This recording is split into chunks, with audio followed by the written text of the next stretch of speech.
Hello and welcome to another episode of Christine's Coloring and Crafts. I'm Christine and I'm so glad you guys could join me today. I don't do them very often, but I'm going to do a double page spread. Looks like we've got most of the one side finished. Everything that's not already colored in, I'm going to do with colored pencil. But I just wanted to do some of the sparkly work beforehand. And I thought maybe we can do a little bit together. Now, I was using my Sparkle Pop pen in gold, but I don't know if you could see. It's about empty. So I switched over to, basically the same company makes both. So I switched over to the dual metallic brush pens. Now, this one I really, really love. It's beautiful. I do have a small issue with the purple and blue one. I don't know if you could see, but not all of the brush, all the little hairs, or some of the little hairs are out of place, and I can't get them back. Well, not without painting myself purple, I suppose. I might order another set just to see if I get a better purple. But I'm going to shake this up. I haven't used it in a while. Hopefully everybody's doing good today. I'm filming this on a Monday night about 7:30 p.m. Eastern Time. And I'm in some festive clothing. I've got my green sleeve and my red sleeve, and it's got little gnomes on the shirt. But, okay. What I really like about these is you just press the button and some of the ink comes out. And the reason I keep the cap on when I shake it is because I learned the hard way with my Snoopy shirt that is now very colorful. If you leave cap off, they could spray everywhere. So, let's get this guy started here. Now, we won't do a whole lot today because it does take me a while, because I'm still getting used to these brush pens. So I'm very slow.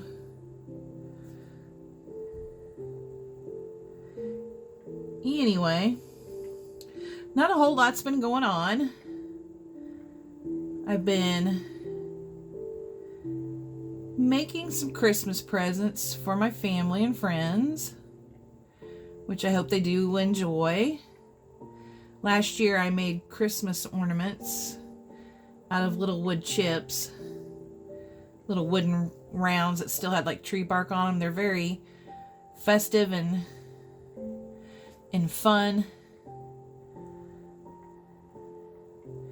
I had one relative that was like, "What the H is this?" So I don't think they really appreciated their Christmas gift. That's okay.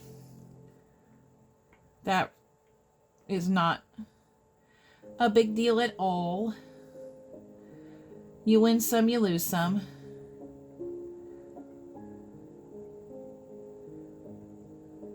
There we go. And if you guys got a set of these, let me know how you like them. So far, I like them a lot for the bigger areas.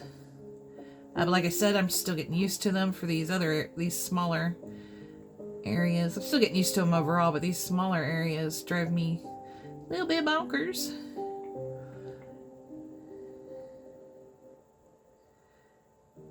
And it took me a couple of days to get the other side of this double page done. But I only work like an hour, maybe 2 hours at a time. And as much as I love the bright light, I do not appreciate the reflectiveness of the metallic because I can't see where I'm going sometimes. Anyway, in other news, we'll talk a little bit more here in depth of protecting your debit cards and credit cards year round, but especially so much for the holiday season, because fraudsters don't take a break. In fact, they ramp up for the holidays. They are really relentless. But anyway, I'm sure I've mentioned it before. I just wanted to be kind of repetitive because I really want everyone to protect their credit card information and their credit as best as you can. Because one,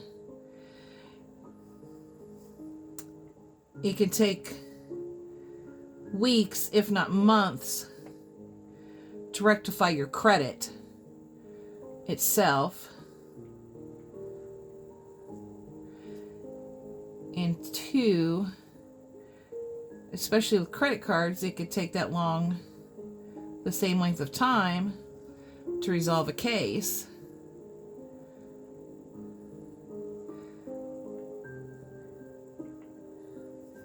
Because banks get really backed up with claims, especially this time of year.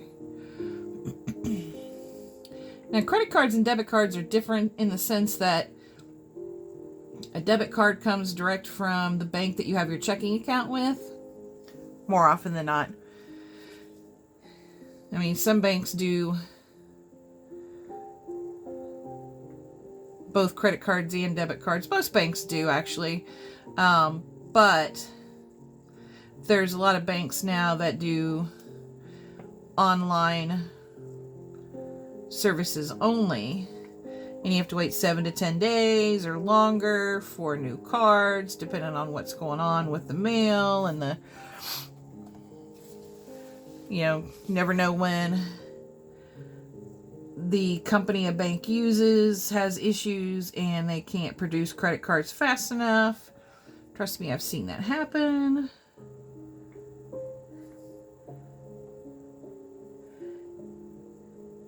But the major difference for most of them, like Fifth Third, I'm trying to think who else, PNC, small town banks that have physical locations, most places that have physical locations, you could just go to the bank and they could cut you a new debit card the same day. And the other difference is with credit cards and credit card fraud, you'll get what's called a provisional credit pretty much right away. In other words, the bank says, until the merchant tells us otherwise, we're going to treat these charges as not yours, and we're going to give you a credit. Now, with debit cards, they're hooked up to your checking account, so it's your real money that you're risking. I got to turn this book around here. I don't want to reach over and get all gooeyed up. It's your actual money that you're risking, and it could take anywhere, depending on the bank, it could take anywhere from several days to several weeks before you get any type of credit, provisional or otherwise. Let's not get myself covered in sparkles. I mean, it's dry on the other side, but you can still pick up the glitter. So those are some major differences. And it's also why I encourage people, regardless of how long it could take you to get a physical credit card, especially with today's technology, you can use what we call card on file, like in Apple Pay, or is it Google Pay? I don't remember. I don't use either, which I should.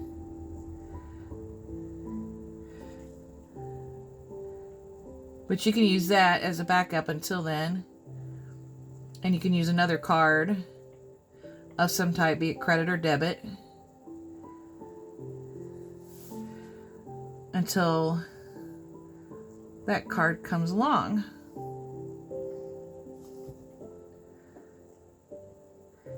And then where they share some commonalities is how they can be compromised. If your bank, like Capital One, offers anything like what you call a fake credit card number, or, you know, a randomly generated credit card number that's hooked up to your actual card number to use for online shopping. I highly recommend that. That's not something you have to do, and it doesn't prevent fraud. Completely, nothing does, which is kind of sad.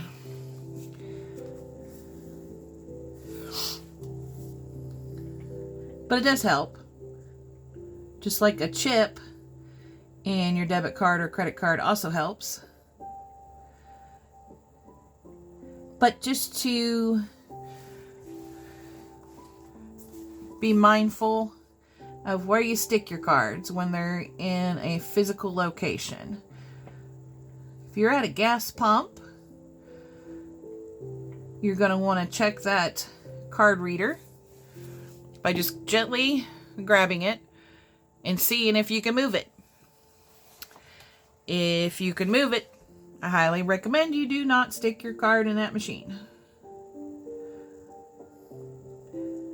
And we're not talking the, oop, did it move? I don't know if it moved. Maybe it moved, maybe it didn't. And anyway, if you have any doubts or any worries, move to a different pump anyway. But if it definitely is moving and you're 100% sure, you don't want to check. You don't want to check. You don't want to stick your card in there. I want to shake it up again. Get some more color. Sometimes you gotta really shake the heck out of these.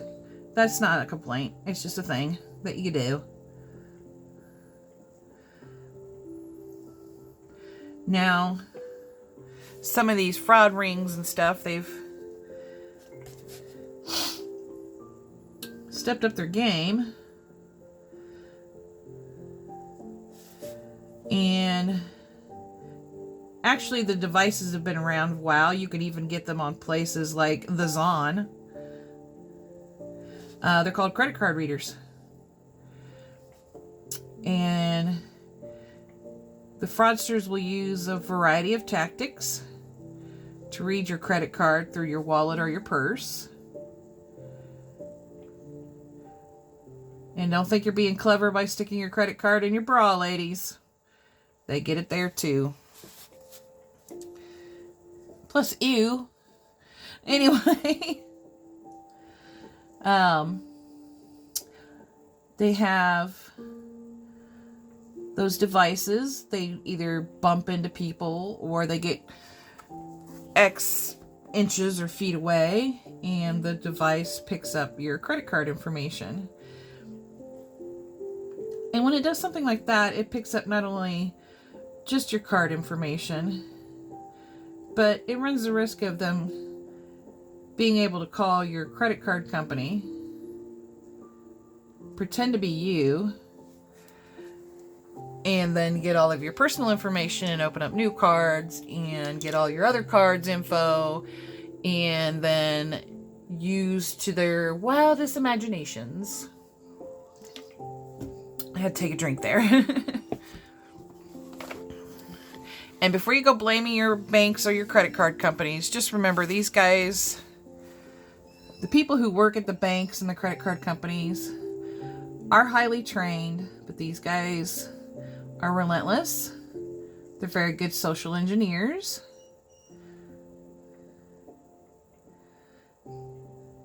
They know how to try to play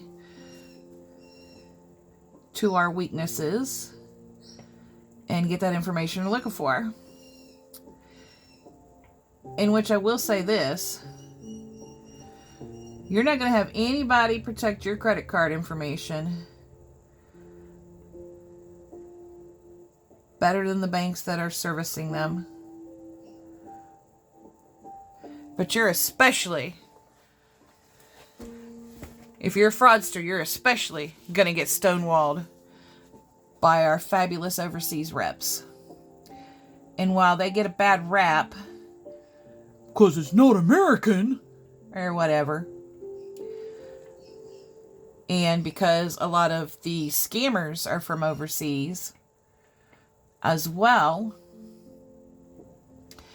the good honest, hardworking people that are doing customer service over there will stonewall you into the ground. And I am not saying that lightly. But if you ain't the card holder, you ain't getting nowhere. You will get somewhere quicker. If you're going to get somewhere, you're going to get somewhere quicker with an American agent. Because let's face it, despite what we like to tell ourselves, we run highly on emotions. This thing's coming out looking yellow. To me, I don't know about you guys. Maybe I'm running out of ink on this one too. I do use a lot. That would be bad. I'd have to finish this picture another time. And I'm not trying to put down anybody that works in customer service taking calls. But I am trying to hype up our overseas agents because these guys work so hard to combat a reputation that the criminals over there have built for them. And I cannot tell you how many times I've gotten a customer who absolutely fabulously put the overseas agent down, called them everything but a human being, all while being recorded on the phone, and acted like complete monsters. Don't do that. That's why I say when scammers call you, or, pretending to be your bank, just say thank you, hang up, and call the number on the back of your card. You never know, it might actually be a real person. But a lot of banks don't just whoopsie daisy up and call you over small stuff. And if they do, because our bank has a group of people who do make calls. Heck, I make calls. Heck, I had today a lady thinking I was trying to arrest her because I said I had a few questions for her about her claim. And she's like, I ain't do nothing. I didn't commit no misdemeanors or felonies. I didn't do nothing against the law. I said, ma'am, I'm talking about your claim on XX card. And she's like, oh. It's like I just had a few questions to help determine, where she was getting the information that what she was claiming was fraud.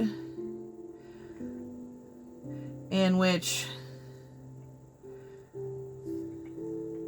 they were good questions, but there's a whole story behind it that we're not really allowed to talk about, so I'm not going to, but let's just say I don't believe what she's claiming is fraud, but I do believe something fraudulent is happening. So, there's that. But anyway, let's make sure we work hard to let go of any biases against hardworking people just because they're from another country. Another country does not mean they're lazy. Another country does not mean they're evil. Another country does not mean they are not human. And regardless of what country they're from, when you're talking to someone on the phone, please be nice. Don't be mean. Pretend it's you on the phone that you're talking to. Would you talk to yourself that way? Would you talk to your loved one that way? Well, depending on what they did, you might. But would you talk to yourself that way? Just remind yourself of that. Would you talk to yourself like that? Or would you want to be talked to like that? So back on to protecting our cards. also kind of keep an eye out on places that you would least expect to have a skimmer in them. Gas stations are a given. ATMs can be a given depending on their location. Excuse me. Like I believe last video I talked about my boyfriend's card getting compromised because he used an ATM inside a UDF, aka United Dairy Farmers.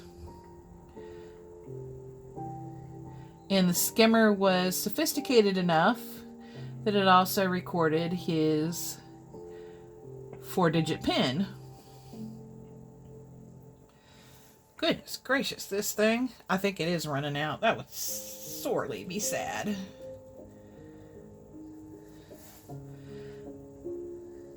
But anyway.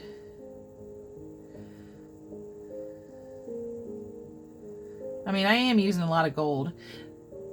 Okay, one small complaint about the dual metallic brushes. They don't give you 2 golds or two golds and 2 silvers. Instead of 4, 5, 6, 8 pack, they should give you a 10 pack with 2 golds and 2 silvers.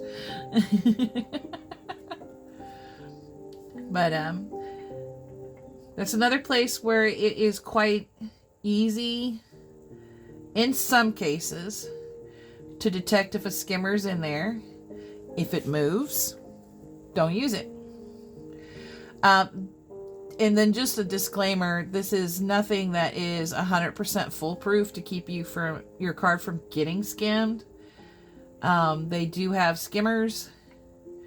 Depending if it's a little fraud guy or a big fraud ring, they do have skimmers that are so small that they won't make the machine or the card reader itself wiggle, jiggle, or even look like it's been compromised. They're just that good. I think those will be, and it's my opinion, I think those will be most likely found at gas stations versus at ATMs, whether they be in store or at the bank. I don't think I've seen where there's an actual case where somebody physically used the ATM at their bank and then it got compromised. But that doesn't mean it doesn't happen. I just didn't see it. I've only seen it at like the ATMs inside stores like the UDF or like a Speedway, or I think they even have ATMs at like Kroger's and Meijer and Walmart. Piggly Wiggly. I don't know, it's been so long since I've been at Piggly Wiggly. I don't remember if they got ATMs or not. But just be careful around those. And this is just stuff to help you try to do your best to prevent fraud from happening to your card. Nothing I say will be 100% foolproof, except to never use a card. Always carry cash, so you're easily robbed. Anyway, don't do that. Don't get easily robbed. Please, for the love of Pete.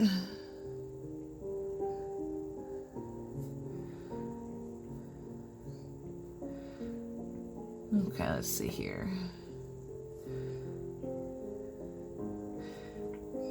Oh yeah, back to the wallet readers that people use when you're at the store and they're scanning your purses and your wallets. They do make wallets and pocketbooks to go inside your purses that help protect your card from getting scanned. I have not heard of nor seen a way around those devices. I think they're called AFID or RFID, like RFID. Let me look it up real quick.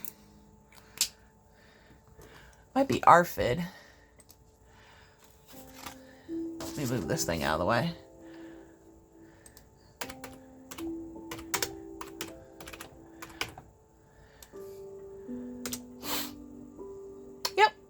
R like Richard, F like Fred, I like Idaho, D like dog wallets.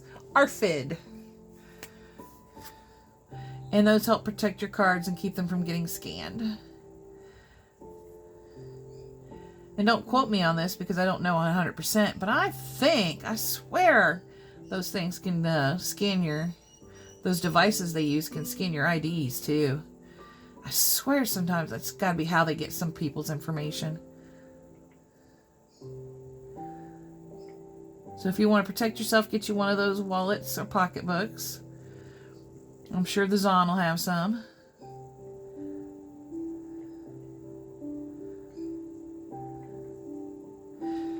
And then last but not least, it actually is one of the few things that I would say is pretty foolproof. Do not, under any circumstances,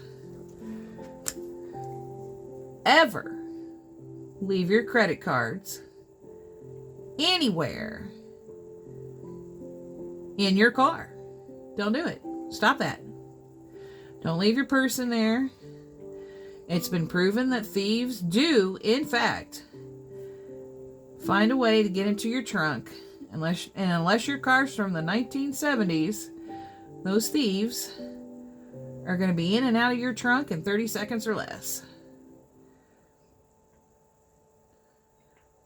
Some 1980s cars are pretty good too. But do not leave your card in your car.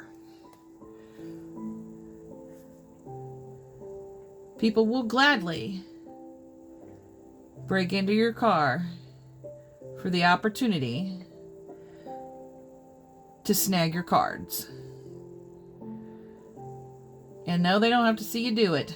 They just break into your car in the hopes that they get valuables. And oh, what a valuable you will have left if it's in your car. Because you know, as well as I do, that cashiers do not ask for ID when credit cards are used, or debit cards. They don't ask. Also, too, with the invention of self-checkouts, you definitely ain't getting carded there. And a lot of fraud happens at these self-checkouts. Not only do cards get compromised at the machine level, but the already compromised cards are used at self-checkouts because nobody's checking ID. Nobody's checking to see if, you are indeed the owner of the credit card they're using. They just get their gift cards or their merchandise, and they do love them gift cards. But they get their gift cards and their merchandise, and they go to the self-checkout, and that's all she wrote.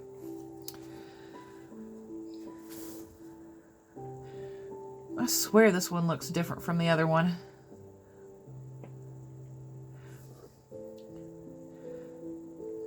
But just be extra careful.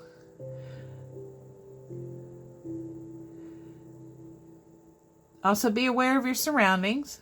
See who's near you. What are they doing? Are they acting funny? Are they getting a little too close? Are they getting a little too close and looking like they're going to be scanning something on you? These devices are really small, so you're not going to necessarily see the device.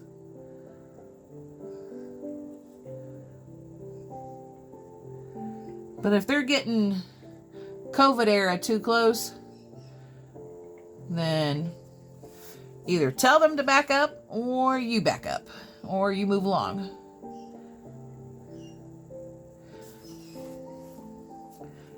And try not to use any of this information to create confrontation with someone that you suspect might be trying to scan your wallet or skim you at the gas pump or at the register. People don't always know that their devices have been skimmed.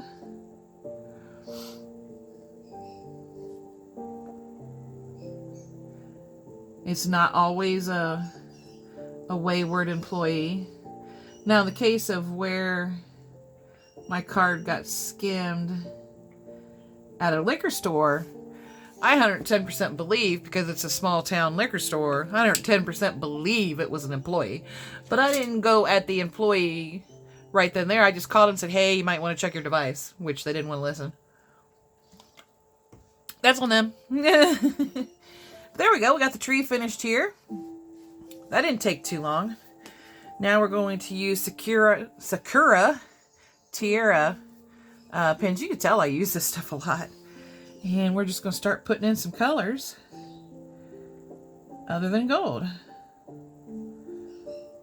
And I use a variety of pins for this. I'll be using the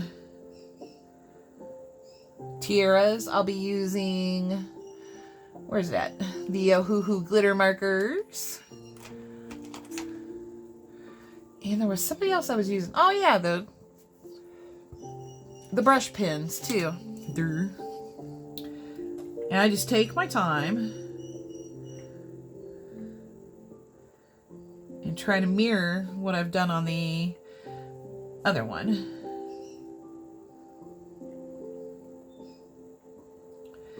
Yeah, so to kind of wrap it up, be careful at the gas pump.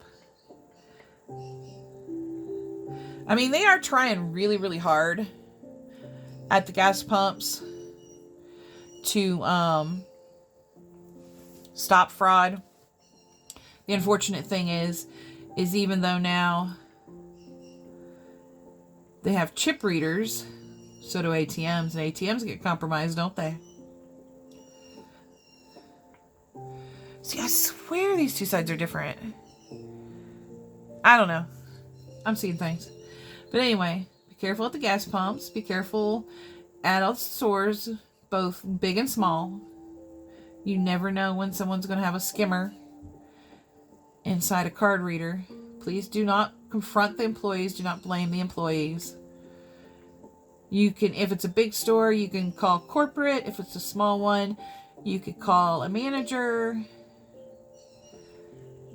and say, hey, and nothing's 100%. Like, I'm not 110% sure or 100% sure that my card was actually compromised at that liquor store. It was just the last place I used it. That doesn't mean that the liquor store is 100% where my card got compromised. Just being the last place I used it, I was highly suspicious. And you would be too. So please don't try to confront anybody in person. You could get hurt. You know, if you call corporate or you call and ask for a manager at a store, it's really okay to say, hey, this is my suspicion. You might want to check your device. And any good manager or corporate person actually would go ahead and check that stuff for you. They're not going to give you the results. They're not going to check it right then and there. You just have to believe you did your good deed for the day. But yeah, make sure you're careful where you put your card at. Do not, under any circumstances, leave your card in your car. Or your cards. Don't leave any of them. Unless it's a maxed out MasterCard that you don't care that they just got all your personal information from. And trust me, they'll get your personal information off of that.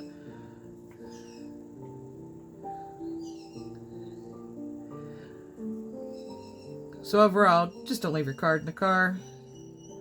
Don't do it. Man, Georgie's downstairs really going at it tonight.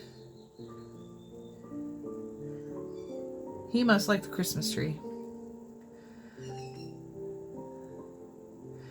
And also, be careful of your surroundings. Be aware of your surroundings.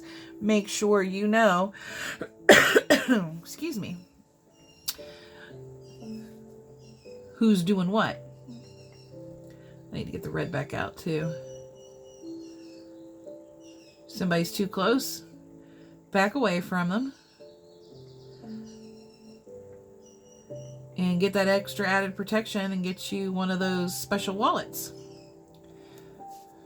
And I'm no way endorsing any company for their wallets, but make sure you do your research and that you're going to be getting a good quality wallet that protects your cards and your information.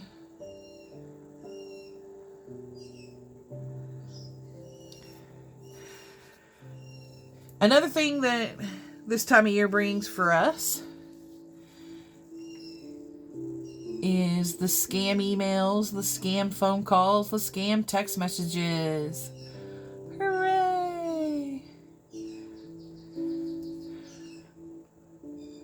They're depending on you. Oops, that should have been red. I'll finish it in red. They're depending on you to be in too much of a rush to pay attention to what they're saying. They're depending on you to slip up and give them information about you, about your checking account, and about your credit cards. And I know I've said this before on other videos, but especially this time of year, it serves to say again, no one bank or company, none of them, not a single one. It is 100% true. Not a single bank on the face of this planet can see another bank's information. It just doesn't happen.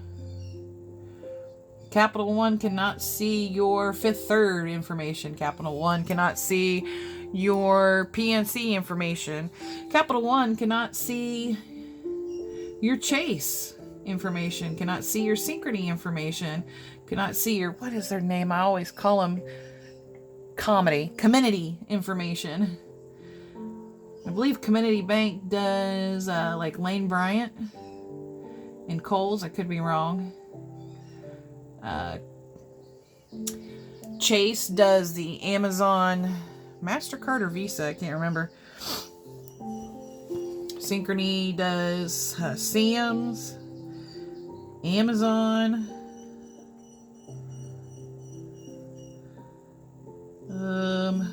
Lowe's. Capital One does Home Depot. Maybe. I don't know. I can't remember who the heck does Home Depot. But if you don't know the name of your bank, just look on the back of your card. It'll be in teeny tiny letters, so if you're old like me, make sure you get your reading glasses out. You're gonna need them.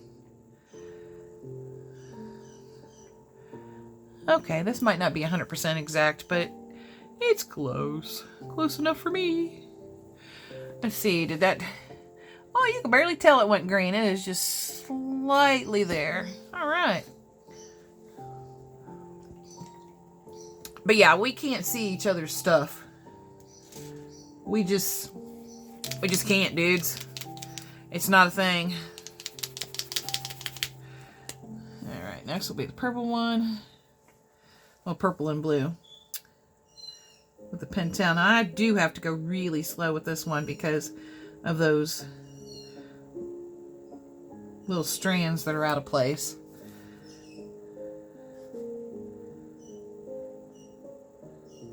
I definitely need to order. I wish you can order these individually. I might try to see if you can. Probably not, but I'm going to try. Because I love this thing, don't get me wrong, but man, those strands being off is, see, they're already separating, is rough. And I try not to roll these like I do my pencils, but because I do my pencils that way, I have a tendency to roll them. But yeah, anyway, banks, they can't see each other's stuff. They can see the same personal info.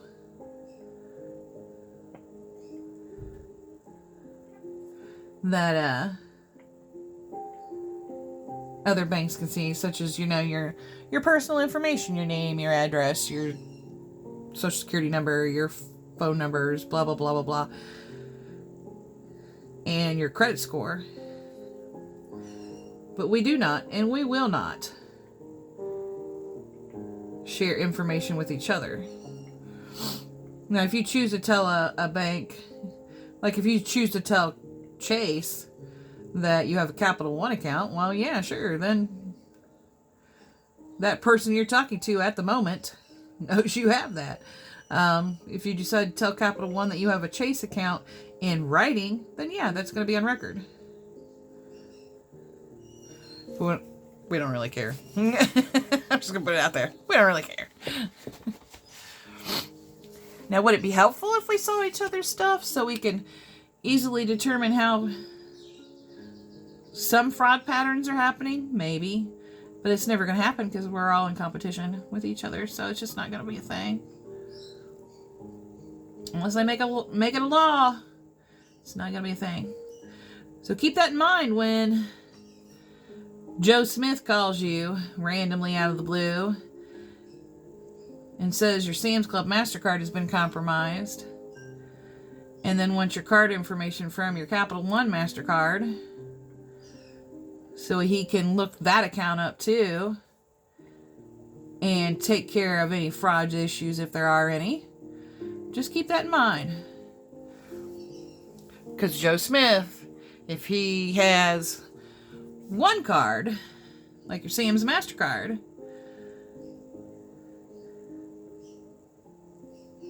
and he can rattle off what your last purchases were,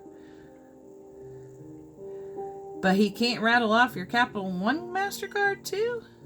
Yeah, he just said that banks are all connected, or he's from a special bank that has all of that information right in front of him. That's a little sus. Just a little sus.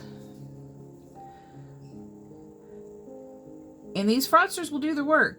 They get a hold of one card, such as your Sam's MasterCard. They get a hold of one card. See, look at that. Darn little strand. That's okay. Pencils will cover that up later. But he'll get a hold of that one card by doing that social engineering. He'll keep calling and calling that bank and getting a little bit of information here and there, a little information here and there, and enough information to convince you that he's actually genuinely from that bank. And a lot of times, it's really simple to get that information through the automated service. I mean, think about it. Automated service tells you when your last payment is, tells you what your last 3 transactions are, it tells you what your current balance is, when your next payment is due. And in some banks, I don't know if mine does it, and I don't know who does it. I just remember it happening in the past. The automated system, would you like to make a payment with your checking account ending in 1234? So boom, they got the last 4 of your checking account. How nice, huh? This is why I don't like automated systems. Never have, never will. Take on it. Oh well, it's only a little bit out of the lines. But yeah, they get a lot of that information from there. So keep that in mind too when you call your bank accusing them of just releasing your personal information and your card information to Joe Smith, who just scammed you. That person on the other line did not release that information. 9 times out of 10, they get everything they need right from the automated system. Everything they need to fool you anyway. To fool the bank, not so much. And every bank has its own set of security systems to make their surest sure to do their best to keep those fraudsters from getting your card information or anything that they want from your card to use it. It's doing pretty good. What do you guys think so far? Of the picture, not of the fraud stuff. The fraud stuff could be a little overwhelming and scary, I know. I really, really know. Nobody's more paranoid than someone who works in a fraud department. And and sees this stuff every day. Makes you paranoid. But hopefully you guys are learning something valuable on how to protect your credit, especially this time of year. It's just really important to share this stuff with each other. And we take care of each other and help protect each other from fraud. Oh, and don't forget, the Prince of Nigeria has now grown beyond that. They've mostly given up on that scam, but now it's Mr. and Mrs. Smith have chosen you to receive a $200,000 check from them. They're sharing their wealth. You just need to text them, and once you text them back, they want all this information, and then it's 2, 4, 6, 8, $10,000 to get you $200,000. And don't forget the romance scam. That'll be something we talk about next time. Just for now, I think I'll go ahead and wrap this up and maybe finish this out a little bit on another time, off camera, of course. If you guys want to see the finished picture when it's all done, it'll probably still take me a couple of more days because it's time to put the birds to bed, the cats to bed, the hard worker to bed. But let me know if you've found any of this information helpful. Any questions you might have either about coloring or fraud this time of year. This is just a small series I'm trying to do to help prevent as much fraud as possible during the holiday season. Let me know what questions you have on either or, suggestions on what you would like to see with this page, what you think of this page so far, any suggestions of your own personal fraud experiences. Everything helps, guys. Other than that, I think we're going to be finished here today. And if you want to, you can click the link below. You can follow me on Instagram. You could join my Facebook coloring group. My Amazon wish list is there. I also have a physical address if you want to send any cutesy little cards, or if you want me to send you, any pen pally kind of stuff. We could do little postcards to each other. I have a bunch of postcards I can color and send to friends and stuff. But anyway, thank you so much for stopping by today. I hope you did enjoy this video and that you have a wonderful, colorific rest of your day and week. Thanks, guys. Bye.